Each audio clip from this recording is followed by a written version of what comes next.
నమస్కారం. ఇది సంగతికి స్వాగతం. ఇంకా 4 రోజులు వర్తమానంగా ఉన్న 2013 గతంగా మారి ఆ స్థానంలోకి 2014కి స్వాగతం పలకడానికి మిగిలి ఉన్న సమయం ఇది. అంటే 12 నెలలు 52 వారాల పాటు మనతో మమేకమైన ఒక సంవత్సరం ఇక సెలవంటూ చరిత్ర పుటల్లోకి వెళ్ళిపోనుంది. మరి ఈ ఏడాది కాలంలో 2013 దేశంలో ఎలాంటి ఘట్టాలకు వేదికగా నిలిచింది? కొత్త ఏడాది నుంచి గతాన్ని మనం ఎలా గుర్తించుకోవాలి? 144 ఏళ్లకు ఒకసారి వచ్చే పర్వదినాల మహాకుంభమేళాతో మొదలైన భారతీయం 2013లో చివరకు ఎలాంటి పరిణామాలు చోటు చేసుకున్నాయి? ఈ ఏడాదిలో రాజకీయంగా కాల పరీక్షలకు నిలిచిన వీరులు, డీలా పడిన పరాజితుల వివరాలతో పాటు దేశ ప్రజలను ఆలోచనలో పడేసిన సంఘటనల సింహావలోకనం చెబుతున్న సంగతులు ఇప్పుడు చూద్దాం.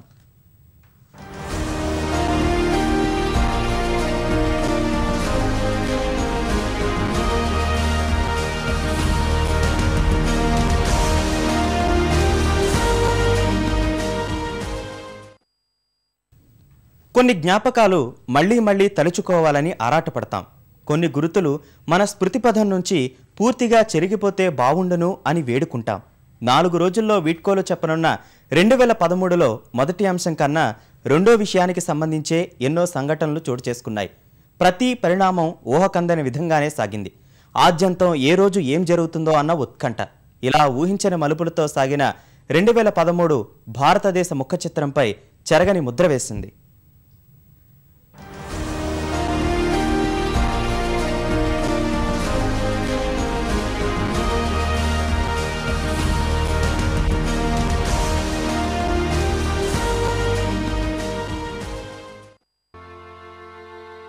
వెంటాడిన అవినీతి మరకలు, ముంచెత్తిన ప్రకృతి విలయాలు, వణికించిన ఉగ్రవాద వామపక్ష తీవ్రవాద దాడులు.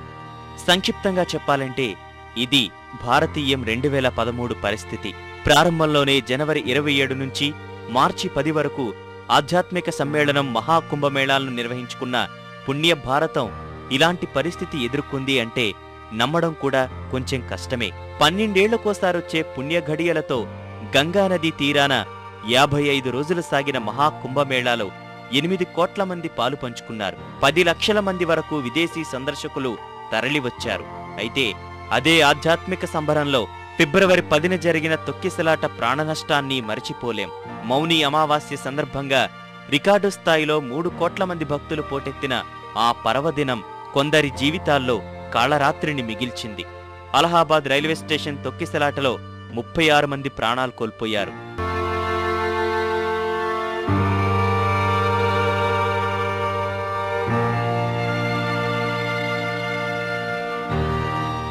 కుంభమేళా తర్వాత దాదాపు ప్రథమార్థమంతా ప్రశాంతంగానే సాగిన దేశం ద్వితీయార్థం నుంచి అత్యంత గడ్డు పరిస్థితులు ఎదుర్కొంది.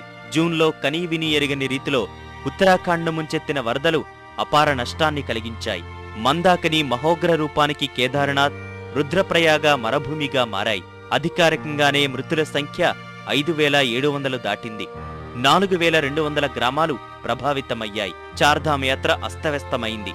కొండచర్యలు విరిగిపడి రోడ్లు తెగి లక్షల మంది యాత్రికులు వరదల్లో చిక్కి అవస్థలు పడ్డారు. బాధితుల్లో అనేక మంది తెలుగువారు ఉన్నారు. ఉత్తరాఖండ్ వరదల తర్వాత ఆంధ్రప్రదేశ్, ఒడిశాలను హెలెన్, పైలిన్ పెను తుపాన్లు అతలాకుతలం చేశాయి.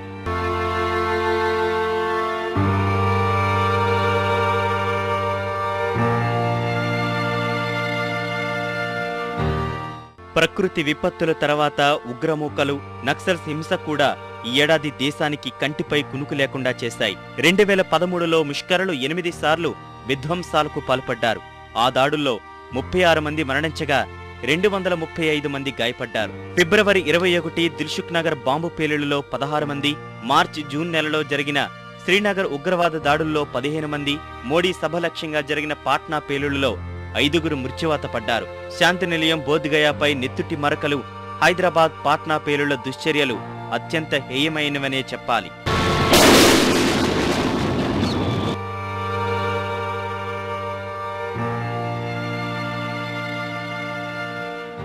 ఈ ఏడాది వామపక్ష తీవ్రవాదులు పంజా విసిరారు. నక్సల్ సమస్యతో 2013 మొత్తం మీద 416 మంది ప్రాణాలు కోల్పోయారు. వారిలో 158 మంది పౌరులు, 109 మంది భద్రతా సిబ్బంది, 149 మంది ఉగ్రవాదులు ఉన్నారు. వీటన్నింటిలోనూ మే 25న ఛత్తీస్గఢ్లో 28 మందిని హతమార్చి 32 మందిని క్షతగాత్రులుగా చేసిన సుకుమా ఊచకోత అత్యంత కిరాతకమైనది. సల్వాజుడం స్థాపకుడు మహేంద్ర కర్మ, ఛత్తీస్గఢ్ పీసీసీ అధ్యక్షుడు నందకుమార్ పటేల్, కాంగ్రెస్ సీనియర్ వీకే శుక్లా సహా అనేక మంది ఈ దాడి మృతుల జాబితాలో ఉన్నారు. ఆ చేదు జ్ఞాపకాల నేపథ్యంలోనే సుదీర్ఘకాలంగా పెండింగ్లో ఉన్న నాట్ గ్రిడ్ను ఎట్టకేలకు ఇటీవలే పట్టాలెక్కించింది కేంద్రం.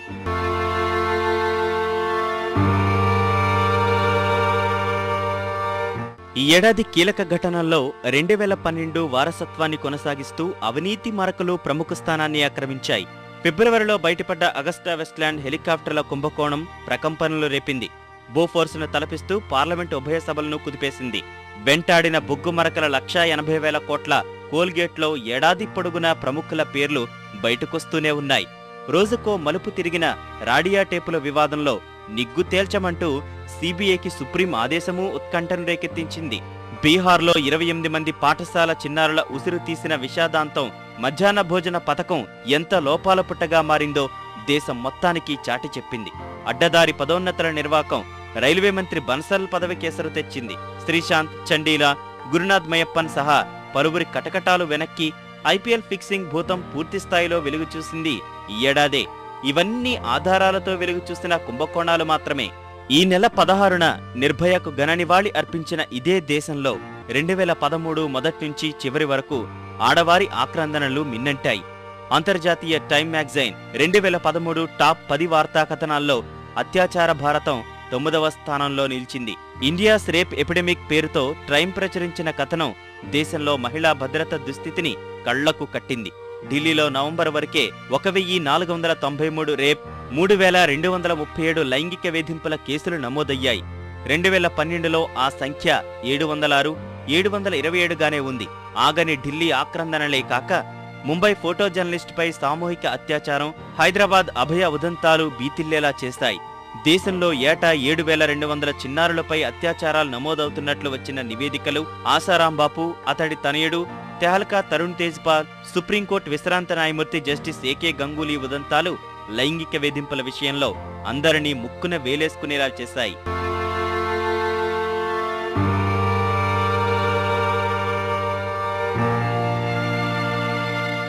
కీలక పరిణామాలతో పాటు 2013లో ఆందోళనలు, అల్లర్లు దేశాన్ని తీవ్రంగా ప్రభావితం చేశాయి.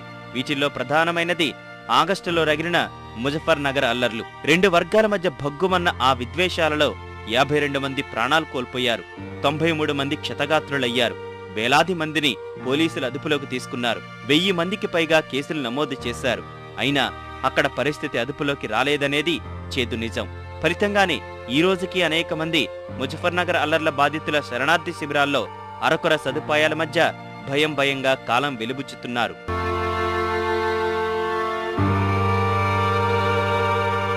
మన రాష్ట్ర ప్రాంతీయవాదాల సమస్య పరిష్కారానికంటూ కాంగ్రెస్, యూపీఏ తీసుకున్న ఆంధ్రప్రదేశ్ విభజన నిర్ణయం మొదట్లో కొన్ని రోజులు దేశవ్యాప్తంగా పలు ఆందోళనలకు కారణమైంది.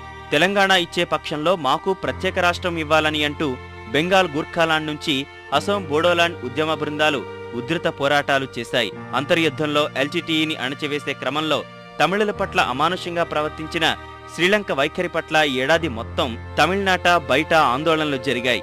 సగటు భారతీయుణ్ణి ఆలోచనలో పడేసిన ఎన్నో రాజకీయ, సామాజిక పరిణామాలకు ఈ ఉదంతాలన్నీ అదనం మాత్రమే.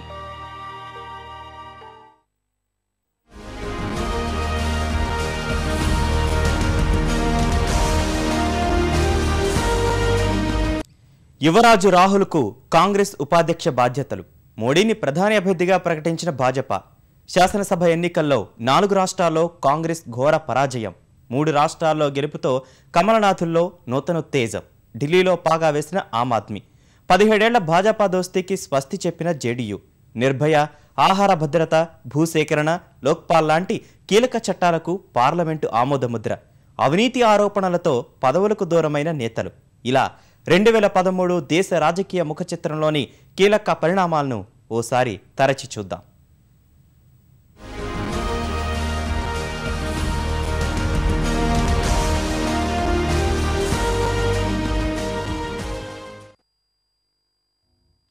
దేశ రాజకీయాల్లో ఎన్నో కీలక పరిణామాలకు 2013 సాక్షిగా నిలిచింది. కాంగ్రెస్ జైపూర్ మేధమదనం, ఉపాధ్యక్షుని రూపంలో అధికారికంగా కాంగ్రెస్లో రాహుల్కు 2వ స్థానం ప్రకటించడం, ఎన్డీఏ నుంచి వైదొలిగిన జేడీయూ, 9 రాష్ట్రాల అసెంబ్లీ ఎన్నికలు, మోడీని భాజపా ప్రధాని అభ్యర్థిగా ప్రకటించడం, నగదు బదిలీ పథకం, నిర్భయ, ఆహార భద్రత లాంటి చట్టాలు, ఇలా అనేక విషయాలు ఈ ఏడాది రాజకీయ వర్గాల్లో చర్చనీయాంశాలుగా మారాయి. ముఖ్యంగా వివిధ అంశాలపై కాంగ్రెస్ భాజపాలు అనుసరించిన విధానాలు ఏడాది పొడవునా వార్తల్లోకెక్కాయి. 2014 ఎన్నికల వ్యూహంపై జైపూర్లో జరిగిన మేధోమథనంలో విస్తృతంగా చర్చించిన హస్తం పార్టీ ముఖ్య నేతలు వారసత్వ రాజకీయానికే ప్రాధాన్యమిచ్చారు. కొన్నేళ్లుగా తల్లిచాటు బిడ్డలా ఉంటున్న యువనేత రాహుల్కు కాంగ్రెస్ అధిష్టానం ఈ ఏడాది జనవరిలోనే ఉపాధ్యక్ష పదవిని కట్టబెట్టింది. 9 రాష్ట్రాల శాసనసభ ఎన్నికలు, సార్వత్రిక ఎన్నికలను దృష్టిలో ఉంచుకుని రాహుల్కు కీలక బాధ్యతలు అప్పగించింది. కాకపోతే ఈ ఏడాది జరిగిన త్రిపుర, మేఘాలయ, నాగాలాండ్ శాసనసభ ఎన్నికల్లో మేఘాలయలోనే కాంగ్రెస్ అధికారాన్ని నిలబెట్టుకుంది. త్రిపురలో వామపక్షాలకే ప్రజలు మరోసారి అధికారం అప్పగించగా, నాగాలాండ్లోనూ ఎన్పీఎఫ్ కూటమి తిరిగి ప్రభుత్వాన్ని ఏర్పాటు చేసింది. ఈ ఏడాది మేలో జరిగిన కర్ణాటక ఎన్నికల్లో మాత్రం కాంగ్రెస్ జయకేతనం ఎగురవేసింది. అయితే అవినీతి ఆరోపణలు, కుంభకోణాలాంటి భాజపా స్వయంకృత అపరాధాలే హస్తం పార్టీని అధికారంలోకి తీసుకొచ్చాయే తప్ప అక్కడ యువరాజు రాహుల్ పనితీరు పెద్దగా కనిపించలేదనేది రాజకీయవేత్తల విశ్లేషణ. కర్ణాటకలో మొత్తం 224 స్థానాల్లో 121 సీట్లు కాంగ్రెస్ కైవసం చేసుకుంది.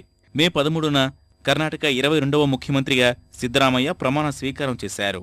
కుంభకోణాలు, అసెంబ్లీ ఎన్నికల్లో ఓటములతో కాంగ్రెస్ కార్యకర్తలు నిరాశలో కూరుకుపోతే ప్రధాని అభ్యర్థిగా మోడీ నియామకం, 5 రాష్ట్రాల ఎన్నికల్లో 3 విజయ పాతకను ఎగురవేయడంతో 2013లో భాజపా శ్రేణులకు నూతనోత్తేజం లభించింది. మధ్యప్రదేశ్లో ముఖ్యమంత్రి శివరాజ్ సింగ్ చౌహాన్ పరిపాలనా దక్షతను మెచ్చిన అక్కడి ప్రజలు అసెంబ్లీ ఎన్నికల్లో ఆయనకే ముచ్చటగా 3వసారి పట్టం కట్టారు. ఈ నెల 14న శివరాజ్ సింగ్ చౌహాన్ ముఖ్యమంత్రిగా ప్రమాణ స్వీకారం చేశారు. సూక్మా జిల్లాలో కాంగ్రెస్ నాయకుల వాహన శ్రేణిపై మావోయిస్టుల దాడి ఘటన ఛత్తీస్గఢ్ ఓటర్లపై పెద్దగా ప్రభావం చూపలేకపోయింది. ఈ హింసాకాండ ద్వారా సానుభూతి ఓట్లు రాబట్టుకోవడంలోనూ కాంగ్రెస్ విఫలమైంది. ఎన్నికలను బహిష్కరించాలన్న మావోయిస్టుల హెచ్చరికలను సైతం లెక్క చేయకుండా ఛత్తీస్గఢ్లో ప్రజలు భారీగా ఓటింగ్లో పాల్గొన్నారు. క్రితం ఎన్నికలతో పోల్చితే పోలింగ్ 7% పెరిగి 77%గా నమోదైంది. మొత్తం మీద ముఖ్యమంత్రి రమణ్ సింగ్కే ఛత్తీస్గఢ్ ప్రజలు 3వసారి అధికార పీఠాన్ని అప్పగించారు. ఈ నెల 12న రమణ్ సింగ్ ముఖ్యమంత్రిగా ప్రమాణ స్వీకారం చేశారు. రాజస్థాన్ ఎన్నికల్లో భాజపా చేతులు కాంగ్రెస్ చిత్తుగా ఓడిపోయింది. కమలనాథులు 162 స్థానాల్లో సత్తాచాటగా కాంగ్రెస్ కేవలం 21 స్థానాలకు పడిపోయింది. ఈ నెల 13న రాజస్థాన్ ముఖ్యమంత్రిగా వసుంధరా రాజే ప్రమాణ స్వీకారం చేశారు. 5 రాష్ట్రాల ఎన్నికల్లో యావత్ దేశాన్ని ఆకర్షించిన మరో రాజకీయ సంచలనం ఆమ్ ఆద్మీ పార్టీ. కుళ్ళు రాజకీయాలను ఊడ్చి పారేస్తామంటూ ఢిల్లీ ఎన్నికల బరిలోకి దిగిన కేజ్రీవాల్ సేన అన్నంత పని చేసింది. 15 ఏళ్లు ముఖ్యమంత్రిగా చేసిన షీలా దీక్షిత్ సహా ఎంతో మంది రాజకీయ యోధులను మట్టి కరిపించింది. గతంలో ఎన్నడూ లేని విధంగా ఢిల్లీ ఎన్నికల్లో ఓటరు చైతన్యం వెల్లివరిసి రికార్డు స్థాయిలో 65% పోలింగ్ నమోదైంది. ఎన్నికల పోరులో 31 స్థానాలతో భాజపా అగ్రస్థానంలో నిలిచిన ప్రభుత్వ ఏర్పాటుకు కావాల్సిన సీట్లు రాబట్టుకోలేకపోయింది. ఫలితంగా పార్టీ పెట్టిన 13 నెలల్లోనే 28 స్థానాలతో గెలిచిన ఆమ్ ఆద్మీ పార్టీ చివరకు కాంగ్రెస్ మద్దతుతో ఢిల్లీలో ప్రభుత్వ ఏర్పాటుకు సన్నద్ధమైంది. భాజపాలోనూ ఈ ఏడాది అనేక ఆసక్తికర పరిణామాలు చోటు చేసుకున్నాయి.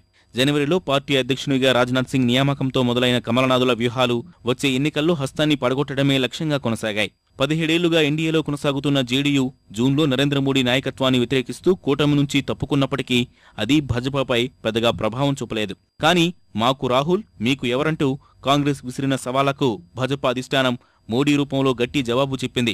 అగ్రనేత అద్వానీ అలకను పట్టించుకోకుండా గోవా కార్యవర్గ సమావేశంలో పార్టీ ప్రచార సారథిగా మోడీని నియమిస్తూ సంచలన నిర్ణయం తీసుకుంది. మోడీకి కీలక బాధ్యతలు అప్పగించడాన్ని వ్యతిరేకిస్తూ కురువృద్ధుడు అద్వానీ పార్టీ సభ్యత్వానికి రాజీనామా చేసింది కూడా ఈ ఏడాదే. చివరకు పార్టీ ముఖ్య నేతలంతా కలిసి ఒప్పించడంతో ఆయన వెనక్కి తగ్గారు. ఆ తర్వాత సెప్టెంబర్లో మోడీని ప్రధాని అభ్యర్థిగా ప్రకటిస్తూ 2014 ఎన్నికల పోరుకు భాజపా సమర శంఖం పూరించింది. యూపీఏ సర్కారు ఈ ఏడాది తీసుకున్న కీలక నిర్ణయాలను పరిశీలిస్తే ముందు లోక్పాల్ బిల్లును గుర్తు చేసుకోవాలి. అవినీతిపరుల భరతం పట్టేందుకు లోక్పాల్ చట్టం తేవాలంటూ 3 ఏళ్లుగా అన్నా హజారే ఉద్యమం చేస్తున్నా పట్టించుకోని కేంద్రం మరోసారి హజారే నిరసన దీక్షకు దిగడంతో ఎట్టకేలకు పార్లమెంటు శీతాకాల సమావేశాల్లోనే బిల్లుకు ఆమోదముద్ర వేసింది. ఇటీవల జరిగిన అసెంబ్లీ ఎన్నికల్లో కాంగ్రెస్ ఘోర పరాజయం కూడా లోక్పాల్ బిల్లును కేంద్రం ఆమోదించడానికి మరో కారణమైందని చెప్పక తప్పదు. ఈ ఏడాది పార్లమెంటు మరికొన్ని కీలక బిల్లులకు చట్టబద్ధత కల్పించింది. క్రిమినల్ చట్టాల సవరణ బిల్లు 2013 పేరుతో మార్చిలో పార్లమెంటు నిర్భయ చట్టానికి ఆమోదముద్ర వేసింది. కంపెనీల బిల్లు 2012కు ఆగస్టులో పార్లమెంటు ఆమోదం లభించింది. దేశవ్యాప్తంగా 67% జనాభాకు లబ్ధి చేకూర్చే ఆహార భద్రతపై జూలైలో ప్రభుత్వం ఆర్డినెన్సు తీసుకురాగా సెప్టెంబర్లో ఈ బిల్లుకు పార్లమెంటు చట్టబద్ధత కల్పించింది. భూసేకరణ బిల్లు కూడా పార్లమెంటు వర్షాకాల సమావేశాల్లోనే చట్టరూపంలోకి వచ్చింది. 10 ఏళ్లుగా పార్లమెంటు ఆమోదానికి నొచ్చుకోని పింఛను బిల్లుకు సెప్టెంబర్లో ఆమోదముద్ర పడింది. దేశంలో 3 కొత్త హైకోర్టులు ఏర్పడింది కూడా ఈ ఏడాది జనవరిలోనే. త్రిపుర, మేఘాలయ, మణిపూర్ రాష్ట్రాల్లోని హైకోర్టులతో కలిపి దేశంలోని హైకోర్టుల సంఖ్య 24కి చేరింది. ప్రతిష్టాత్మక నగదు బదిలీ పథకాన్ని కేంద్రం తొలిసారిగా జనవరిలోనే ప్రారంభించింది. బాలల ఆరోగ్య పరిరక్షణకు ఉద్దేశించిన రాష్ట్రీయ బాల్ స్వస్థ్య పథకాన్ని ఫిబ్రవరిలో యూపీఏ అధినేత్రి సోనియాగాంధీ మహారాష్ట్రలోని పోల్గార్లో ప్రవేశపెట్టారు. బొగ్గు కుంభకోణంపై సీబీఐ నివేదికలో న్యాయశాఖ మార్పులు చేసిందన్న ఆరోపణలతో అశ్విని కుమార్, రైల్వే శాఖలో పదోన్నతుల కోసం లంచం తీసుకున్నారనే ఆరోపణలతో పవన్ కుమార్ బన్సాల్ మే 10న ఒకేసారి పదవులకు రాజీనామా చేశారు. ఈ ఏడాది జూన్లోనే ప్రధాని మన్మోహన్ సింగ్ అస్సోం నుంచి వరుసగా 5వ రాజ్యసభకు ఎన్నికయ్యారు. జార్ఖండ్లో జనవరి 18న విధించిన రాష్ట్రపతి పాలనకు జూలై 13న తెరపడింది. కాంగ్రెస్, ఆర్జేడీ మద్దతుతో ఏర్పాటైన జేఎంఎం సర్కారు తరఫున హేమంత్ సోరెన్ ముఖ్యమంత్రిగా బాధ్యతలు స్వీకరించారు.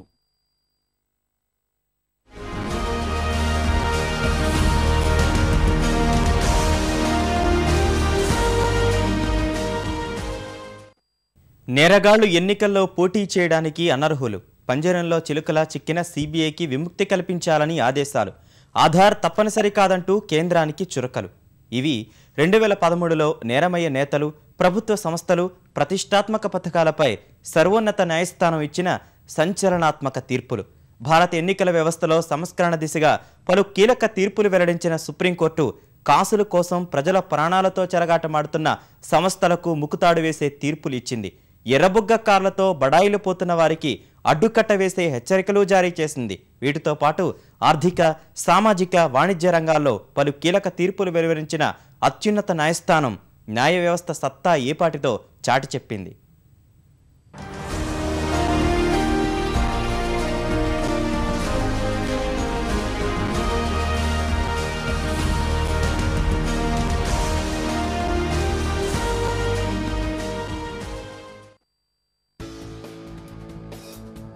సమాజంలో పెద్ద మనుషులుగా చలామణి అవుతున్న తలపండిన రాజకీయ కురువృద్ధులు, బడా పారిశ్రామికవేత్తలు, అడ్డగోలు నిర్ణయాలతో ప్రభుత్వ ఖజానాకు కోట్ల నష్టం తెచ్చిన ప్రభుత్వ పెద్దలకు 2013లో సుప్రీంకోర్టు వెలువరించిన సంచలనాత్మక తీర్పులు చెమటలు పట్టించాయి. వీటిల్లో దేశ ప్రజాస్వామ్య ప్రక్షాళన దిశగా నేరగాళ్లు ఎన్నికల్లో పోటీకి అనర్హులంటూ జూలై 10న సుప్రీం ఇచ్చిన తీర్పు సృష్టించిన సంచలనం అంతా ఇంతా కాదు. ఆ దెబ్బతోనే పశువుల దాణాలో గడ్డి కరిచిన లాలు, జగదీష్ శర్మలతో పాటు కాంగ్రెస్ ఎంపీ రషీద్ మసూద్లపై అనర్హత వేటు పడింది.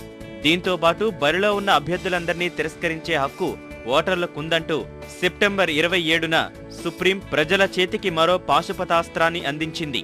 సామాన్యుల సంక్షేమం, భద్రత కోసం ఈ ఏడాది సుప్రీంకోర్టు కీలక తీర్పులు వెలువరించింది.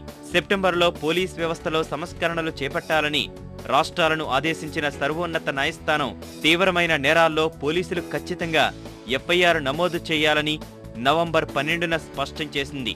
ఇలాంటి కేసుల్లో ఫిర్యాదులున్నా ఎఫ్ఐఆర్ నమోదు చేయని పోలీసులపైన కఠిన చర్యలు తీసుకోవాలని తీర్పులో తేల్చి చెప్పింది. ఎవరు పడితే వారు కార్లపై ఎర్రబుగ్గలు వాడటాన్ని నిషేధించి అత్యున్నత స్థాయి పదవుల వ్యక్తులు మాత్రమే అందుకు అర్హులని తేల్చింది. ఈ తీర్పుతో ఎర్రబుగ్గ కార్లతో అధికార దర్పం ప్రదర్శించే ప్రజాప్రతినిధులు, అధికారులకు అడ్డుకట్టపడింది. దేశంలో అడ్డు అదుపు లేకుండా సాగుతున్న ఔషధ పరీక్షలపైన ఈ ఏడాది అక్టోబర్లో కీలక తీర్పు వెలువరించిన న్యాయస్థానం ఔషధ పరీక్షలనేవి దేశ ప్రజలకు ప్రయోజనం చేసేలా ఉండాలే తప్ప సంస్థల జేబులు నింపేలా ఉండకూడదని తీవ్ర స్వరంతో హెచ్చరించింది.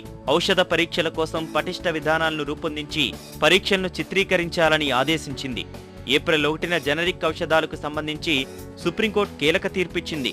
క్యాన్సర్ చికిత్సలో ఉపయోగించే తమ ఔషధం గ్లినిక్కు భారత్లో పేటెంట్ ఇవ్వాలని, దీనికి జనరిక్ ఔషధాలు తయారు చేయకుండా భారత ఫార్మా కంపెనీలను నిరోధించాలని కోరుతూ స్విట్జర్లాండ్ సంస్థ నోవార్టిస్ దాఖలు చేసిన పిటిషన్ను సుప్రీంకోర్టు కొట్టేసింది. ప్రభుత్వ, ప్రైవేటు కళాశాలల్లో ప్రవేశానికి గాను దేశవ్యాప్తంగా నీట్ పేరుతో ఒకే ఉమ్మడి పరీక్ష నిర్వహించడాన్ని జూలై 18న సుప్రీంకోర్టు రద్దు చేసింది.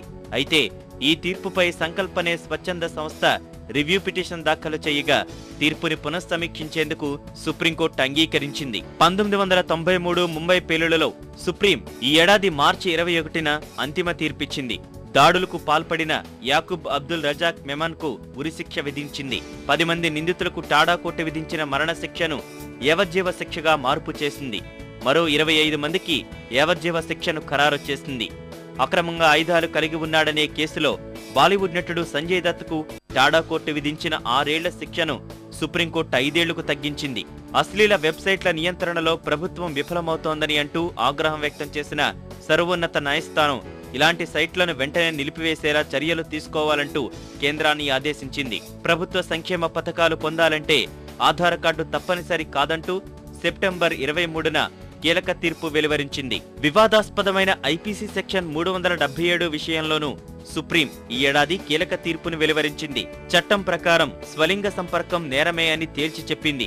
అయితే దేశవ్యాప్తంగా స్వలింగ సంపర్కులకు మద్దతుగా సెక్షన్ 377కి వ్యతిరేకంగా వెల్లువెత్తిన ఆందోళన దృష్ట్యా తీర్పుని సమీక్షించాలంటూ కేంద్రం సుప్రీంలో మరో పిటిషన్ దాఖలు చేసింది.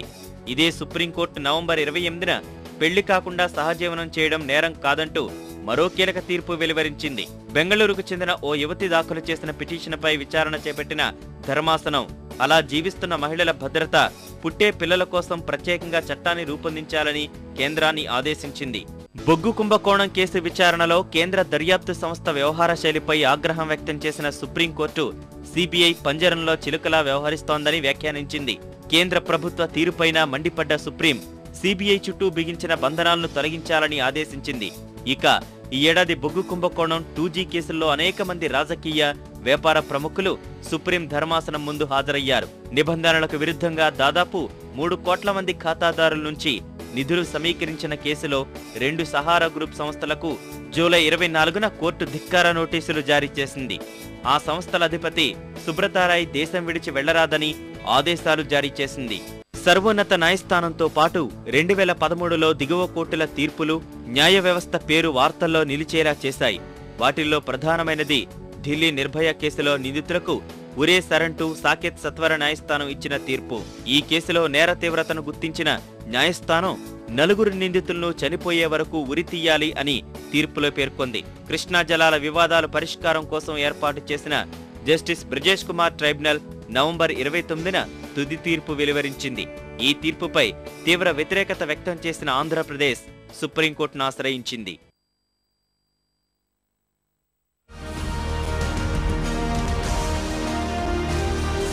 నమస్కారం.